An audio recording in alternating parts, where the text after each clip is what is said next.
Hello and welcome back to the HDC qualifiers for Australia and New Zealand. We're into week 3 playoffs. Yeah, and this is the lower bracket round 2 match between Mad Because Bad and Crimson. Crimson, who ended up losing, it was to Nomia 2-0, whereas Mad Because Bad took out Pocket Milida 2-0 in return. So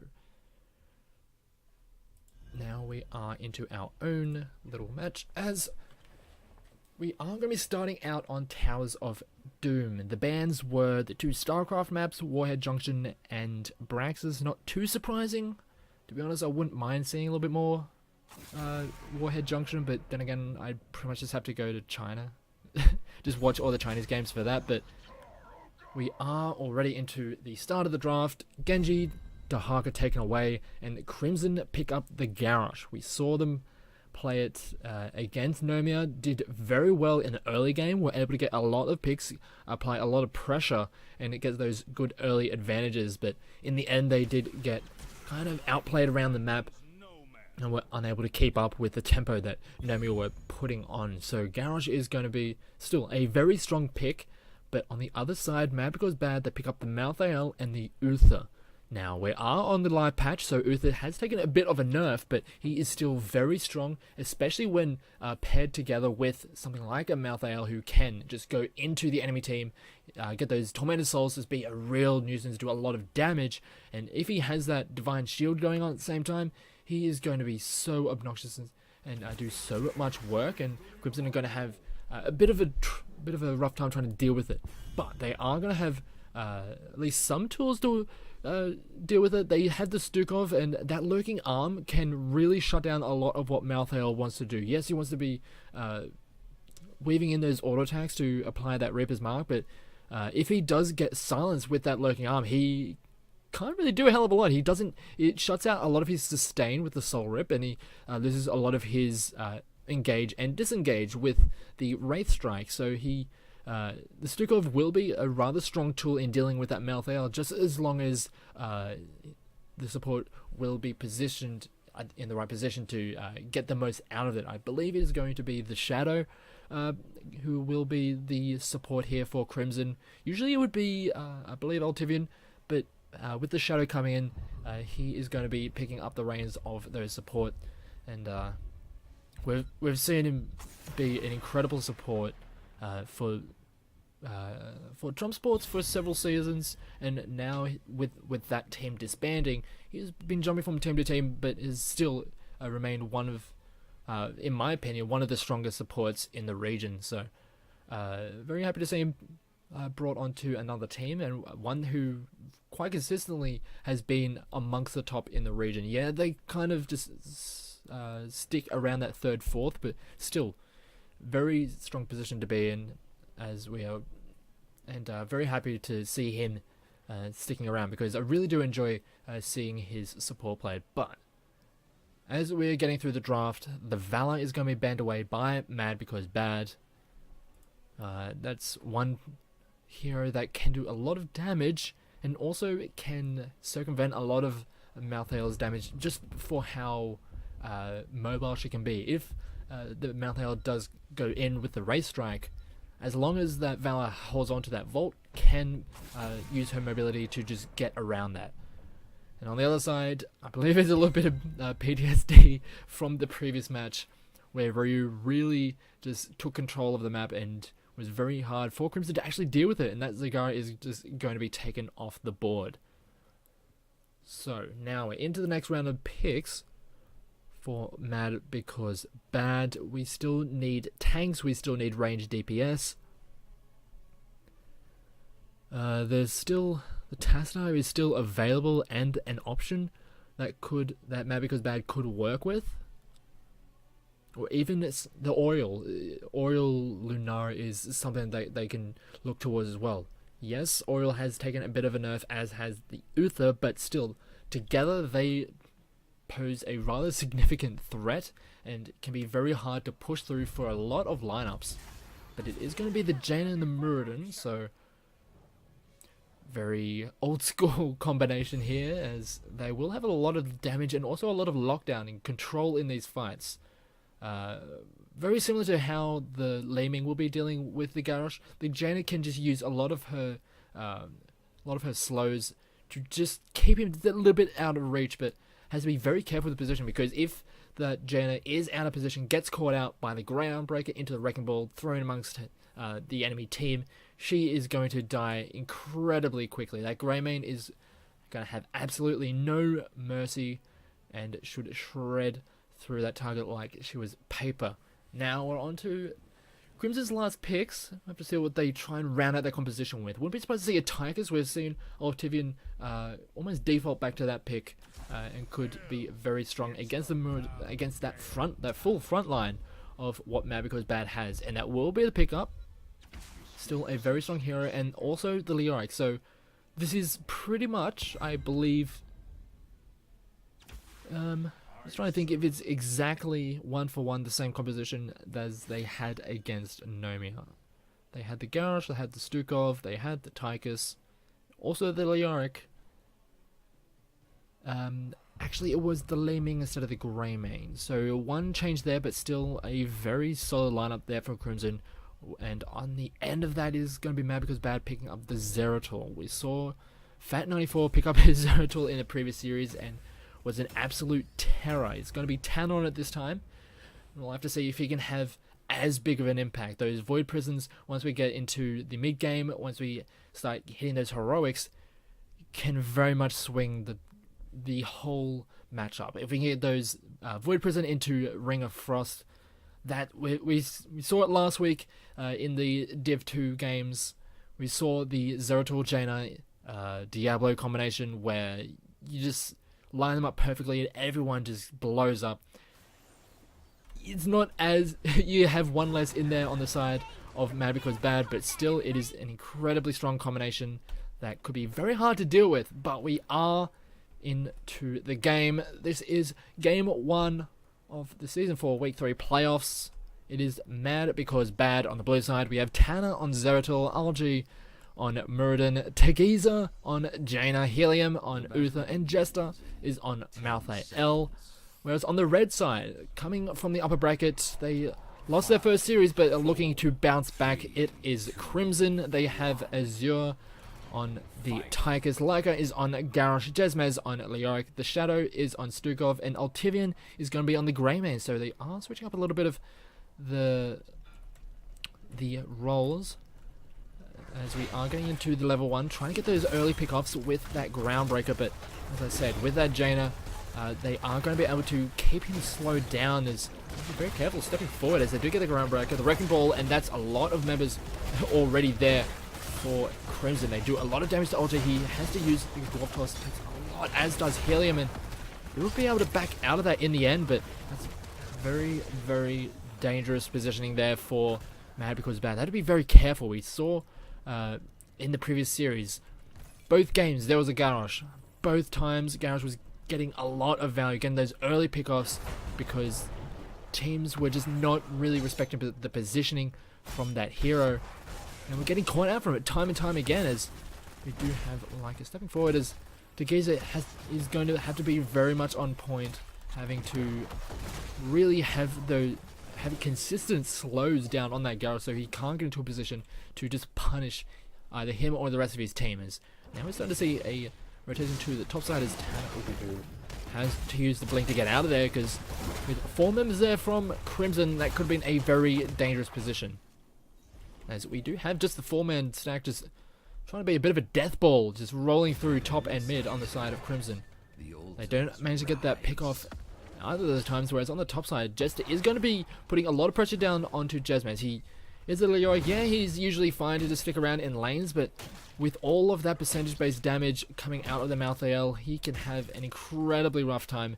Even if he does manage to land those Drain Hopes, oh, Jesmez is going to get caught out. He's going to take so much damage, does not have nearly enough of anything to stick around, and that is going to be first blood. Going over to Mad Because Bad, whereas on the bottom side, I'm going to assume there was a Groundbreaker into the Wrecking Ball combination to take up the Jaina as a nice return kill, and this will give them a bit of control on the bottom side of the map, whereas on the top side, it looks like it is going to be a bit of a fight around this top right shrine, but Jesmez is walking into 3 members. Sure, he does have the rest of his team, has to be careful. LG gets dragged into the team as Ultimian is doing a lot of damage, and the Tigers comes along as well. They will finish off the Muradin, so in the end, they will be able to pick up 2 of those altars. The Shadow taking in a very precarious position, but does manage to turn it around a little bit onto tower on that Zeratul, so a rather good position here for Crimson early on in this game. They are getting a little bit of an experience lead. They're just starting out very nicely. Nice throw there going onto Jetson. Now he's in a very bad position. Yeah, he has that percentage-based damage, but against those 2 targets, if you are out of position and are out of tools, you are going absolutely nowhere, and that is going to be another kill. It's actually going to force a rotation up by Helium, try and hold on to this lane. It's just allowing Crimson to get a bit of an experience lead, just further extend this as camps are taken on the bottom side of the map. But with all of the members of Crimson on this bottom side, they're going to be able to deal with this without too much problem whatsoever. Yeah, the Gazer is here to try and push back against some of the push from Crimson, but he has to be very careful with their own positions. Yeah, we do now have a lot of the members coming down from Mad because Bad doesn't get the drag back from the Groundbreaker. They are going to get the flip onto LG. He's taking so much damage. The healing comes out from the Uther, but it's just not nearly enough. I believe that's a lot of that nerf coming into effect. The less armor on this live patch. And that is going to be yet another kill going over to Crimson. They're going to keep on pushing on this bottom side, and there's really not a hell of a lot that can be done on the side of Mad because Bad. Yeah, they're trying to get something happening elsewhere on the map. That Blizzard is doing a decent amount to the melee members of Crimson, but with the Stukov healing, they're able to keep it going as the Gazer takes the Wrecking Ball, and he is not in a good position. That's going to be yet another one as, well, even though the follow-up was rather delayed, they are going to be able to pick that one up. And this is a brilliant position. Yeah, it's just the 1 altar now, but with that couple of kills, they are going to be able to grab that up without any contention, as well as the 2 members on the top side, as they do manage to drag another one into the team and to their demise, as already Crimson up to a much greater start than what Mad because Bad has been able to deal with. Yeah, they do have that very strong solo lane, and also with Tanner helping out with those rotations on the Zeratul, but Jesmez on this Leoric has been absorbing a lot of pressure and has been allowing the rest of his team to just control the rest of the map. And so far, Mad because Bad, they have to try and get something going to try and get back into this, but their next big point of interest is going to be once they hit level 10 and they can start chaining together those heroics, as Like is going to start working his way into the enemy bases. They are going to they're just going to walk in. They do not have a care in the world. The healing is coming out from the Stukov, and they are just going to steal this camp and walk away. There's absolutely nothing that Mad because Bad can do. Yeah, they had the Jaina and the Zeratul there, but a lot of the damage was used just to take out that camp, and when Crimson came up and showed their face, there was absolutely nothing left in the tank, and they just had to give it up. And it looks like this is going to be the bottom tower falling. And, geez, Crimson are just rolling through this Mad because Bad lineup. They have already reached level 10, and now they can just keep on applying the pressure. They can play out the rest of the map however they want. It looks like they are going to release some of the pressure coming in from the bottom side and just move that to the center, try and take as many bell towers as possible. Just force Mad because Bad to continuously be on the back foot, force them to respond more than being the proactive team, but actually they're just going to use all of this extra space to move towards his boss. Yes, this Malthael is here, but he is just going to be very, very cautious, realizing that is a potential for all of the Crimson lineup to be in the area. But that is going to just be the boss going over for free. And this is perfect timing now that these next 2 altars are coming up. There's not really much that Mad because Bad can get in response. Yes, they did equalize the bell towers, but they have... it's essentially just back to square one. As the Shadow is going a little bit too far forward, takes a lot of damage. The Flame Swap has to get used, but with the Blink back in, Void Prison is actually quite nice, as here comes the Ring of Frost. Locked down to so many members of Crimson, so much damage, and all of the members of Crimson are just getting shredded. The Divine Shield was perfect onto Jester, I believe it was, and that is going to be a clean for nothing in favor of Mad because Bad, and that is exactly what they needed to get back into this game. They were just getting pounded over and over again. They were getting caught out by that garage, but as I mentioned, that level 10, the Void Prison into the Ring of Frost, that was their big ticket back into the game, and they made the most of it. They were able to get the kill, grab the 2 altars, and now they can look towards putting a lot of pressure on this bottom bell tower. It looks like Crimson are working their way back towards it, so they will be able to keep it alive for just a moment, as they do fling LJ back in towards the team, but he's already taken so much damage. There's not nearly enough healing coming out from Helium, and he is going to fall. So a little bit of sticking around a little bit too much there for Mabico's bad, and they paid for their sins. And even though Crimson did lose that massive team fight, they are still in a pretty good position. They are 4 shots in the lead when it comes to the core, and now they're going to start working their way towards the opposing side of the map. Tanner is going to give them advanced vision, but there's not really much that they can do. They don't have their big front line, and he is going to be a little bit slow in getting back to the fight, as this is actually going to be dragging all 5 members from Mabico's bad down to the bottom side just to try and contest this wave. There's 2 Sapper camps pushing down, and this is going to allow Crimson to just push down this middle bell tower. And yeah, they are going to be able to pick up Liger, as he stuck around a little bit too long and is going to get caught out for it, as he's trying his darndest to survive. But in the end, it is just going to be relieving a lot of pressure in this lane. I believe they should be able to grab this bottom bell tower, but with the amount of pressure on the top side of the map, this could very well just be two altars going over to Crimson, but we are just going to have them just barrel down this top lane. They are going to grab their, or at least the neutral camp on the top side. They're going to keep on pushing while the rest of Mavico's bad are trying to re-establish control of this bell tower. They will do so, so it's going to be 4 versus 4 with the shots, so it looks like it's going to be an even trade. But now that all of the members are back, we do have heroics on deck for Tanner, as a nice Void Prison comes in, interrupts the point, as they are going to get 2 with the lockdown, as there's not nearly enough healing. They are going to stick around for a little bit longer, but the stun combination is a little bit too much. The Divine Shield is going to be used onto Tanner, as they pick up 2 members on the side of Crimson. They pick up a 3rd, and they are going to roll through this fight. The point was actually in the end not interrupted, but still, they got the 2, actually the 3 kills onto the side of Mavico's bad. All started because Tanner with the wonderful Void Prisms. Yeah, they're not getting the 4 5-man ones, but you just need those high value targets, and they were able to lock them down, and they're making the most of this heroic combination. And Crimson just not really respecting that combination enough, and they are getting caught out from it time and time again.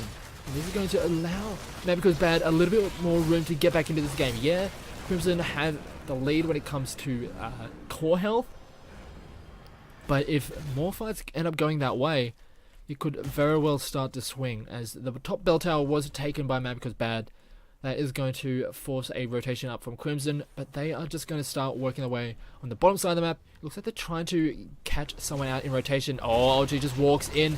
He does get the Dwarf Toss out, but now he has absolutely nothing left to get out of there, and he is demolished, and there is absolutely nothing in the bank here for Mavico's bad. They don't have their big blunderbuss shot to try and take out all of the members of Crimson with that Void Prison into Ring of Frost. Sorry, I always tend to get those a little bit confused just because they are so similar in name, but we are going to get that nice little pick off, and with that frontliner down on the side of Mavico's bad, they are going to be forced all the way out of here, and so much pressure on the bottom side of the map. They have equalized the amount of bell towers on the map Crimson have, so it's 4 versus 4. So we could very well to see yet another trade, but Liger is starting to posture very aggressively, trying to contest it at least. Meanwhile, we do have 2 members on the bottom side, as Tanner is trying to interrupt us. Now, he's going to be forced to use the Ring of Frost, as the Tormented Souls is going to do a lot of damage, as the Tychus does fall. He's the first victim of this fight, as Liger has overcome himself as well.